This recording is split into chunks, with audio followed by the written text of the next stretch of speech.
สวัสดีพวกเราทุกคนครับสำหรับคลิปนี้นะครับจะมาคุยเรื่อง Windows Server 2025นะครับผมเองก็คอยติดตามความคืบหน้าอัปเดตเกี่ยวกับ Windows Server อยู่เป็นประจำนะครับพวกเรานะครับแล้วก็มาเมื่อวานหรือ2-3 วันก่อนนี่แหละนะครับก็เกิดอยากจะติดตามว่าแล้ว Windows Server ณปัจจุบันเนี่ย Microsoft เขาจะไปในทิศทางไหนนะเพราะว่ามีผมเองเนี่ยให้บริการเกี่ยวกับ Windows Server โดยเฉพาะบริการที่เกี่ยวกับ Active Directory เยอะพอสมควรนะครับทั้ง Implement Troubleshooting แล้วก็ดูแลระบบอยู่ปัจจุบันเยอะนะแล้ว User เองก็เยอะพอสมควรนะครับดังนั้นเนี่ยมันสำคัญนะก็ติดตามตลอดเวลานะครับก็ต้องบอกว่าจริงๆเนี่ยไม่ใช่แค่ Windows ที่เราติดตามนะ Linux อะไรเงี้ยผมก็ติดตามนะครับเพราะว่าก็ใช้ในงานอยู่แล้วนะครับแต่ Windows เองเนี่ยมีสัดส่วนของคนที่เกี่ยวข้องลูกค้าหรือคนที่ใช้บริการเยอะกว่ามากนะครับโดยเฉพาะองค์กรเอกชนเนี่ยน่าจะบอกว่า 100% ที่ใช้ Windows Server อยู่นะครับและ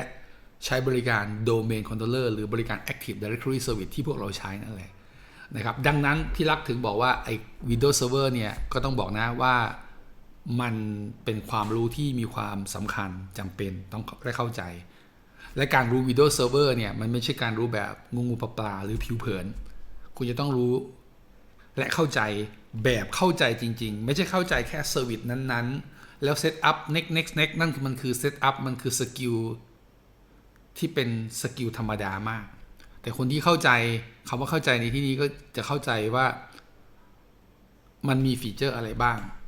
มันนำไปใช้งานยังไงบ้างมันเอาไป implementation ยังไงบ้างคำว่า implementation เนี่ยมันจะมี process ในการที่จะต้องไปลงรายละเอียดพอสมควร user ต้องทำยังไงคอมพิวเตอร์ต้องทำยังไงใช่ไหมครับเมื่อ implement ไปแล้วนะครับโปรโมท AD ขึ้นมาแล้วและเสร็จปุ๊บจะสร้าง user สร้าง OU สร้าง policy ให้ user join domain นะครับให้แชร์ printer นั่นโน่นนี่ต่างๆหรือ policyอันนี้เขาเรียกว่า implementation ไม่ใช่การ set up set up นั่นแหละก็คือคนที่เพิ่งหัดทำแล้วก็มานั่ง set up แล้วก็ไม่ได้เข้าใจบริบทรอบข้างนั่นแหละคือธรรมดามากนะครับซึ่งพี่รักเองก็ถึงบอกว่าการเรียนนะครับที่พี่รักเคยแนะนำนะก่อนที่จะเข้าสู่เนื้อหาขอนอกเรื่องนิดนึงนะการเรียนที่พี่รักเคยแนะนำก็คือคอร์สนี้เนี่ยคอร์สนี้นะครับ Windows Server เนี่ยยังมีอยู่นะมันเป็นคอร์สออนไลน์เรียนผ่านกลุ่มปิดของ Facebook นะครับกลุ่มปิดของ Facebook นะสำหรับบุคคลธรรมดาเนี่ย 4,000 บาทนะครับ 4,000 บาทนะครับถ้าต้องออกแวตนั่นโน่นนี่มันจะมีราคาต่างกันคือ 5,000 บาท 5,350 บาทรวมแวตแล้วนะแต่ถ้าเป็นบุคคลโอนมาได้เลยแล้วก็เดี๋ยวพี่จะแอดเข้ากลุ่ม Facebook นะครับกลุ่มทีมจะแอดเข้ากลุ่ม Facebook นะครับทีนี้ Windows Server 2025 เนี่ยก็อยากจะบอกพวกเราว่าณปัจจุบันนะครับ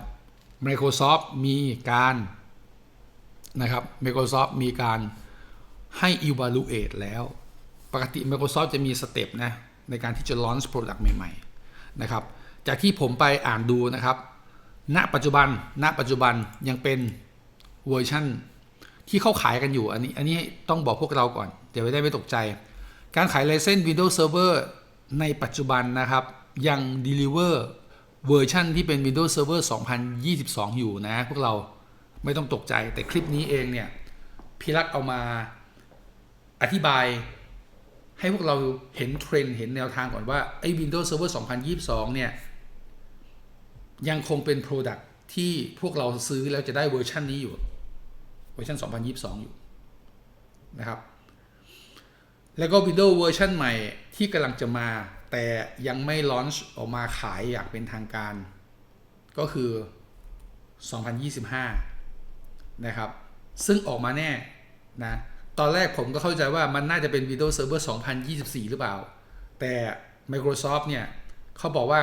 มันน่าจะจำเป็น3 ปีโค้ดมันน่าจะเป็น 2025 นะครับเขาออกเป็น Windows Server 2025 น่าจะเป็นทางการแล้วนะครับไม่ใช่ Windows Server 2024 แน่นอนเพราะตอนนี้มันคือ 2024 เขาจะไม่ออกปีนี้เขาจะออกปลายปีนี้ผมเข้าใจว่าน่าจะออกปลายปีนี้นะถ้าไม่ปลายปีนี้ก็ต้นปี 2025 ปกติเขาตั้งโค้ดแบบนี้นะครับ Windows Server 2025 แต่มันจะมีให้ขายตอน Windows ปลายปีแน่ๆนะครับไม่ปลายปี 2024 ตอนนี้จะบอกว่ากลางปีมันกลางปีแล้วไงมันยังไม่ออกมาใช่ไหมนะครับดังนั้นเนี่ย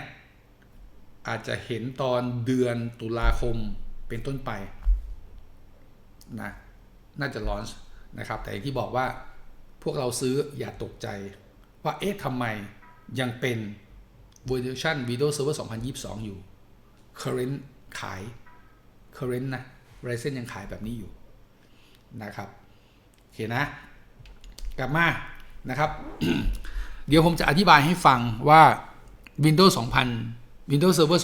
2025 มันมีอะไรที่น่าสนใจและก็เปลี่ยนแปลงไปบ้างนะครับขอพรีวิวแบบยังไม่ลงรายละเอียดมากแต่จะเรียบเรียงพยายามเรียบเรียงให้พวกเราได้เห็นว่ามันมีอะไรที่ใหม่เปลี่ยนแปลงนะครับรวมทั้งถ้ามีเวลาพอจะลองเซตอัพให้เห็นในแลบนี้เลยนะครับให้เห็นในแลบนี้เลยว่าขั้นตอนการติดตั้งมันหน้าตาเปลี่ยนแปลงอย่างไรนะโอเคนะครับเดี๋ยวเราลุยกันเลยนะก็เพื่อให้ง่ายได้ทำเนื้อหาง่ายๆนะครับก็ขอเปิดอย่างนี้เลยอันนี้ปิดไปก่อนนะครับอันนี้คือถ้าเราเซิร์ชใน Google นะครับก็เซิร์ช Windows Server 2025 ได้เลยนะครับได้เลยนะเราก็จะเห็นว่ามันมีอย่างนี้แล้วเนี่ยครับ What's new in Windows Server นะครับ2016 2019 2022 2025ถ้าในหน้า What's new จากที่ประสบการณ์นะสังเกตก็คือถ้ามันมีอย่างนี้นั่นหมายความว่าWindows เวอร์ชันเก่ากว่านี้นะมัน end of support ไปแล้วนะครับมัน end of support ไปแล้ว end of sale มัน end of sale ไปตั้งนานแล้วแต่ end of support ไปแล้วนะแน่นอนนะครับแต่ Windows Server 2016 2019 2022 จนถึง 2025 เหล่านี้นะครับทั้งหลายทั้งปวงมันคือ DNA เดียวกันมันมีเบสเดียวกันจริงๆก่อนหน้านี้มันก็เป็นเบสนะครับมันท็อปมาเรื่อยๆนั่นแหละนะครับแต่ลักษณะมันจะคล้ายๆกันอันนี้พี่ลักษ์บอกให้เป็นทริคให้เข้าใจนะครับทีนี้พอมันพรีวิวมาอาร์ติเคิลเนี้ยมันได้เขียนตั้งแต่วันที่15 เดือนมิถุนายนที่ผ่านมานะครับว่า Windows Server 2025 Preview เนี่ยเป็น information นะเนี่ย this information release นะครับ pre-release ก่อนที่จะ pre-release product นะครับเพื่อที่จะให้รู้และเข้าใจว่ามันมีอะไรบ้างนั่นแหละนะครับแล้วมีอะไรบ้างล่ะนะเนี่ยครับมันก็จะอธิบายว่ามีอะไรบ้างActive Directory จะเป็นยังไงมันจะมีจุดที่มันจะเปลี่ยนนะครับเดี๋ยวผมจะอธิบายให้ฟังซึ่งถ้าจะอธิบายแบบง่ายและรวบรัดให้พวกเรามาตรงให้พวกเรานะครับเซิร์ชใน Google ว่า Windows Server 2025 ดาวน์โหลด ISO มันจะขึ้นหน้านี้นะเนี่ยมันจะขึ้นหน้านี้ Evaluate Center นะครับเพื่อให้เราจะได้เรียนรู้ไปด้วยกันแน่นอนว่าหน้าจอนี้เอาไว้ในแง่ของ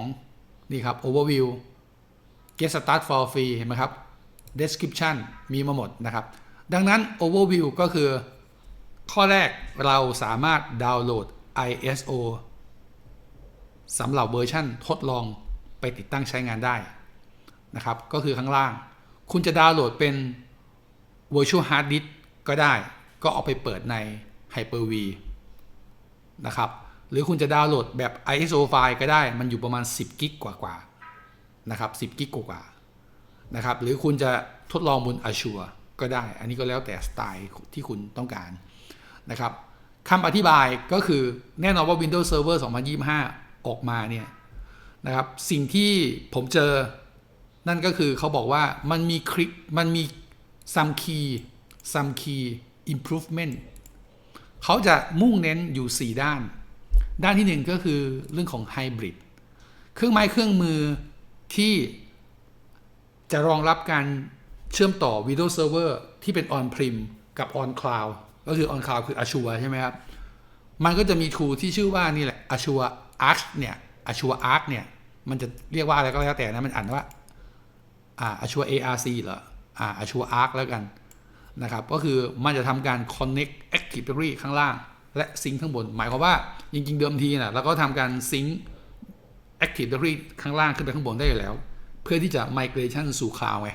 เพราะว่าองค์กรเรามันใช้ Active Directory ถูกไหมนะครับจะให้ไปเปลี่ยนแปลงองค์คาพยพ client ตั้งเยอะตั้งแยะถ้าไม่มี tool พวกนี้ก็ไม่มีใครไป Microsoft ก็นี่แหละนะครับพัฒนา tool นี้ให้ดียิ่งขึ้นนะครับให้ adapt quickly across hybrid เห็นไหมครับมันก็ติดตั้ง tool นี้มาเลยนะครับติดตั้ง tool นี้มาเลยเพื่อที่จะให้เรา connect on-prem Active Directory ซิงค์ขึ้นไปบน Office 365 Azure นะครับ Azure Active Directory Azure ก็แล้วกันซึ่งมันก็คืออันเดียวกันนะแต่มันอยู่บน cloud นะครับก็มี tools ในการ migration ขึ้นไปให้ง่ายมากยิ่งขึ้นเนี่ย easier to connect Azure Arc to bridge on-prem นะครับ on-premise and cloud-based server delivery Azure compatibility on-prem ข้อที่1ก็คือมี tools ตัวนี้ที่สะดวกและก็รวดเร็วมากขึ้นแล้วก็น่าจะแก้บั๊กรวมทั้งเรื่องความปลอดภัยด้วย security นะครับเพิ่มมากขึ้นนะครับ security เพิ่มมากขึ้นเห็นบอกว่าในแง่ของการนี่ครับ hardware and software level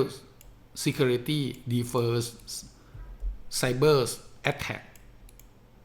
next generation Active Directory dash improve เขาจะพูดถึง next generation ของ Active Directory ซึ่งจะช่วย improve ปรับปรุงให้ดีขึ้นในแง่ของ security และเรื่องของ scalability คือการขยายนั่นแหละนะครับเพื่อที่จะให้เป็น baseline security ที่ดีมากยิ่งขึ้นกว่าแต่ก่อนตั้งแต่เริ่มต้นเลยเห็นไหมครับตั้งแต่เริ่มต้นเลยแล้วก็มีฟีเจอร์ที่ improve ก็คือ modern feature ready platform Windows Server 2015นะ easier to upgrade and scale โดยที่จะทำให้ดีขึ้นในแง่ของความ compatibility กับแอปต่างๆ Windows Server Desktop Experience ก็จะดีมากยิ่งขึ้น UI ดีมากยิ่งขึ้นผมแอบบอกก่อนนะครับ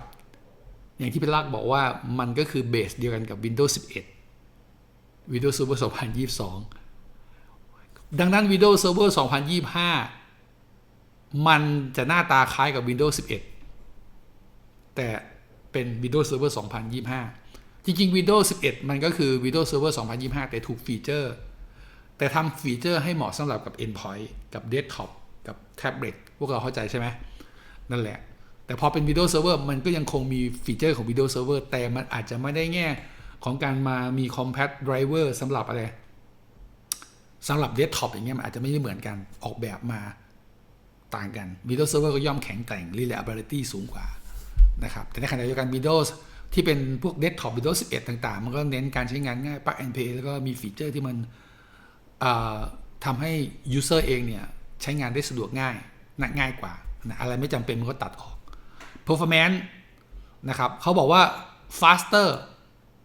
เร็วขึ้นนะ and easier network and storage นะครับ living hotspotting มันจะพูดถึงเรื่องตรงนี้ด้วยนะครับเดิมทีพอดีไปนั่งอ่านดูเรื่องมันจะเกี่ยวข้องกับ security กับเรื่องการอ่านอัปเดตแพทเขาจะมีแพทที่มันสำคัญเนี่ยแต่ก่อน Microsoft เนี่ยอัปเดตแพทใช่ไหมมันจะ force reboot ตอนนี้เขาจะจัดการแพทออกเป็น2แบบแพทแบบหนึ่งเนี่ยเขาจะทำไตรมาสละครั้งหนึ่งแล้วให้รีบูตเพื่อลดผลกระทบแต่มันจะอีกแพทหนึ่งเขาเรียกว่า hot patching เนี่ย hot patching ก็คือแพทที่มันอาจจะไม่ได้ critical มากแต่มันเป็นแพทที่สามารถ patching ได้เลยแล้วเสร็จปุ๊บไม่จำเป็นต้องรีบูตอันเนี้ยเขาให้ความสำคัญกับตรงนี้นะครับเนี่ย for reduce downtime ก็ Microsoft ก็รู้ตัวเองนะครับแต่ก็ดีการที่มันมีแพทช์มาแต่กับการที่มันต้องมี require reboot ก่อนอันนี้มันทำให้เกิดสิ่งที่เรียกว่าจะต้องมา plan downtime นะครับ reduce downtime นะไอ้เรื่องนี้นะ hot patching เนี่ยนะดังนั้นการอัปเดตแพทที่มันไม่ได้เป็น mainstream patch มันจะทำให้อัปเสร็จปุ๊บมันก็จะไม่ require reboot นะครับ GPU partition interface edge การทำงานที่เกี่ยวข้องกับ GPU improve flash based storage นะครับทำให้ Windows เนี่ยมันมีผลดีกับการใช้งาน ให้เครื่องเซิร์ฟเวอร์ทำหน้าที่ SQL Server ซึ่งก็ต้องไปดูอีกทีหนึ่งว่าพอเอา SQL Server มาติดตั้งบน Windows Server มันก็จะมี best practice หรือคำแนะนำนะครับว่าคุณควรจะดีไซน์แบบไหนอะไรยังไงแต่ก็ขึ้นอยู่กับชนิดของ workload นะมีโอกาสจะคุยให้ฟังนะครับ SQL Server ซึ่งก็เป็น database ที่ขายดิบขายดีแล้วก็ยอดฮิตนะครับนี่แหละครับก็นี่คือ key feature หลักนะที่จะ improve hybrid security modern feature ready นะครับแล้วก็ performance ดีขึ้นอันนี้คือเขาเคลมว่าอย่างนั้นการขายก็ยังมีแบบการติดตั้งก็ยังมีแบบเดิมก็คือ server core ก็คือติดตั้งไปมันก็จะเป็นหน้าตาแบบสีน้ำเงินหรือ DOS สี PowerShell แล้วกันไม่มี GUI นะครับใครถนัดใครชอบแบบนี้ก็ซัดได้เลยนะครับแต่ว่าถ้าทั่วไปพวกเราใช้งานไม่จำเป็นที่จะต้องไปลำบากลำบนอะไรขนาดนั้นก็ใช้ Wish Experience ลงตอนลงก็ดูดีๆนะครับหลายคนลงไปแล้วมันเสียเวลานะครับนั่นแหละครับก็ให้ใช้ Server Wish Desktop Experience สาระสำคัญก็คือการใช้Windows Server Core เนี่ยจริงๆมันมีมานานแต่ในแง่ขององค์กรในแง่ของทีมงานของเราในการดูแลระบบเนี่ยกลายเป็นว่าถ้าคุณไป Server Core มันก็มีข้อดีแต่มันไม่ได้ดีแบบแตกต่างกันมากนะกลายเป็นลำบากในการที่คนอื่นจะต้องมาเรียนสกิลคอมมานด์ซึ่งมันไม่จำเป็นเข้าใจไหมมันไม่จำเป็นมันอาจจะมีงานเฉพาะด้านที่ใช้แบบนี้อาจจะดูดีดูนั่นโน่นนี่แต่สำหรับพี่ลักษณ์แนะนำก็คืออย่าไปเสียเวลากับเรื่องพวกนั้นนะครับเวลาเกิดปัญหาเนี่ยคุณจะ double shooting คุณจะเริ่มต้นคุณก็เริ่มต้นด้วยความลำบากและคุณไม่อยู่ล่ะคุณไปลาพักร้อนคุณไปนั่นโน่นนี่นะวุ่นวายนะครับดังนั้นอย่าไปให้ความสำคัญกับเรื่องเล็กน้อยขนาดนั้นนะครับก็นี่แหละเขาพูดถึงแล้วก็ที่สำคัญก็คือมันมีอะไรนะที่เนี่ยครับที่ผมอ่านแล้วนะเขาบอกว่า feature remove or no longer feature remove and no longer นะครับมีอะไรบ้างอันนี้เดี๋ยวพรีวิวให้ดูคลิปนี้พี่อาจจะไม่ได้ทำแลบให้ดูเดี๋ยวมันจะยาวไปเดี๋ยวจะสปิดไปอีกคลิปหนึ่งแล้วกันจะเซตอัพให้ดูเพื่อเห็นอะไรเพื่อเห็นบริบทว่าตอนติดตั้งมันหน้าตาเปลี่ยนไปยังไงเนาะถ้างั้นต้องขออภัยด้วยอาจจะไม่ได้อยู่ในคลิปนี้แต่คลิปนี้เอาสาระสำคัญในการอธิบายตรงนี้ก่อน feature remove or no longer นะครับ or no longer removed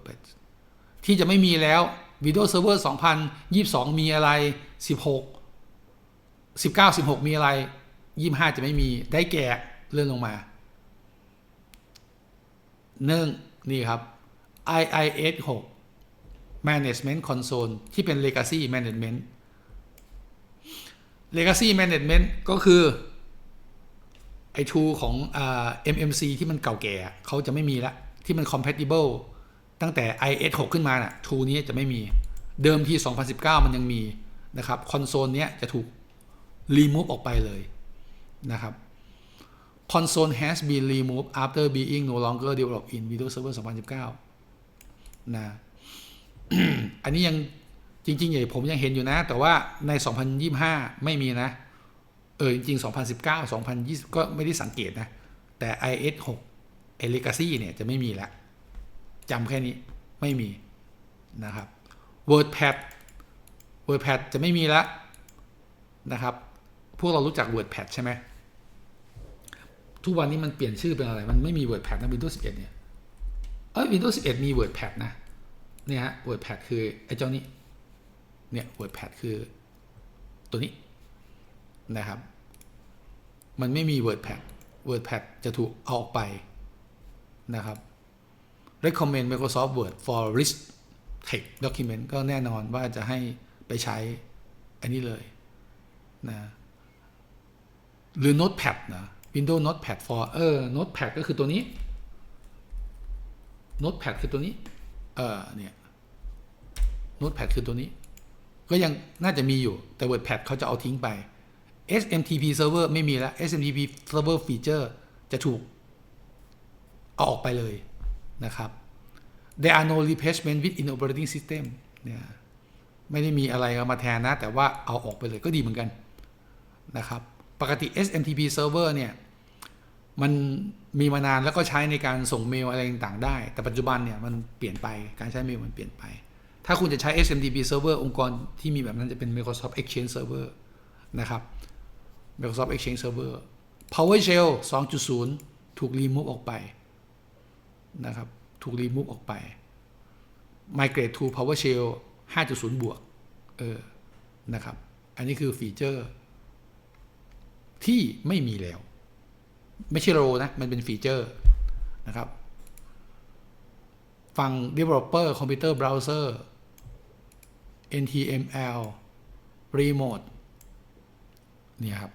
ฝั่ง Develop ที่ใช้ WebDev VBScript ก็ไม่มีแล้วอันนี้คือสิ่งที่ไม่มีนะครับก็ถือว่าผมเอามาอธิบายเพื่อเป็นไกด์เป็นแนวนะครับอาจจะไม่ได้ไปพรีวิวแบบทุกส่วนทุกภาคนะครับแต่แน่นอนว่านะครับคุณถ้าพวกเราสนใจสามารถเข้าไปนี่ครับลงรายละเอียดได้นะลงรายละเอียดได้ในเชิงเทคนิคอลในเชิงด็อกิเมนต์ก็ไปดูได้นะครับหรือแม้กระทั่งเนี่ยพวกเนี้ยเห็นไหมไอ้นี่ยังไม่มีเลยนะฟีเจอร์คอมแพร์ก็ยังไม่ได้มีแต่เขาออกมาว่าอะไรที่จะ remove ใช่ไหมครับเมื่อกี้เนี่ยก็ยังมีว่าwhat's new เนี่ยwhat's new refresh บางมุมยังไม่เห็นว่า2025ขึ้นมานะแต่ต้องเป็นลิงก์ที่ถูกนะครับเนี่ยมาอธิบายหลายอย่างนะครับเนี่ยนะ 32K Database แน่นอนว่า Active Directory Schema ก็มีการอัปเดตนะเนี่ยอัปเดต Active Directory Schema เนี่ยจะเพิ่มขึ้นเป็น Schema 899091นะครับแล้วก็มีหลายอันนะครับพวกนี้เป็นรายละเอียดเชิงลึกนะก็พวกเรื่อง Domain Function Level New AD Forest นะต้องการ Function Level Windows Server 2016 หรือสูงกว่าดังนั้นเนี่ย Active Directory ใน Forest นี่จะต้องมีตั้งแต่ Windows Server 2016 ขึ้นไปถึง 2025 ถ้าคุณมี 2012 R2 อย่างเงี้ยคุณต้อง migrate ขึ้นมาแล้วก็ Function Level จะต้องเป็นนะจะต้องเป็น Domain Function Level Windows 2016 ขึ้นไปนะครับนะก็แพลน migrate นะครับอัปเกรดเนี่ยอาจจะเสี่ยงแต่แนะนำเรื่อง migration จะดีกว่านะมีรายละเอียดเพียบเลยพวกเราลองไปอ่านดูนะครับอาจจะไม่ได้พรีวิวให้ดูนะทีนี้อย่างที่เรียนนะครับว่าอีกรอบหนึ่งก็คือปัจจุบันณตอนนี้คือเดือนกรกฎาคม 2024 การขายไลเซนส์ของ Windows Server สำหรับกลุ่มองค์กรธุรกิจนะครับและรวมทั้ง OEM รวมทั้ง ROK นะ ROK ที่มันติดกับพวกแบรนด์ต่างๆมาก็จะยังเป็น Windows Server 2022 อยู่นั่นเองนะณปัจจุบันซึ่งก็ยังคิดว่าคงขายถึงสิ้นปีนี้แล้วก็จะเริ่ม launch Microsoft ก็คงจะเริ่ม launch ขายอย่างเป็นทางการผมคิดว่าน่าจะปลายปีก็คือ Quarter 4 ปีนี้หรือไม่ก็เป็นปี 2025 เลยอันนี้ก็คอยติดตามนะครับคอยติดตามถ้ามีอะไรเปลี่ยนแปลงตรงนี้เดี๋ยวเอามาคุยให้ฟังนะครับแล้วก็อื่นๆในๆก็พรีวิวแล้วนะอย่างเช่น Exchange Server ยังเป็น Exchange 2019 เห็นไหม Exchange Server ยังเป็น Exchange Server เวอร์ชัน 2019 อยู่เลยพวกเรานะครับดังนั้นก็ไม่ได้หมายความว่ามันมันแก่มันเก่านะครับก็ยังคงไม่ได้โลกแห่งการอัปเดตมันก็จะมีข่าวแล้วก็อัปเดตกันไปว่ามีอะไรใหม่ๆแต่โลกแห่งความเป็นจริงและใช้งานที่ซื้อใช้งานกันอยู่ในองค์กรต่างๆมันก็ยังคงตามหลังอยู่แต่ Microsoft เขายังคงมีการอัปเดตแพทอัปเดต Security อะไรต่างๆอยู่ประจำนั่นแหละนะครับอันนี้อันนี้สบายใจได้ในแง่ของการแพทชิ่งในการอุดช่องโหว่ต่างๆนะครับโอเคสำหรับคลิปนี้คงต้องเอาไว้แค่นี้เพราะว่า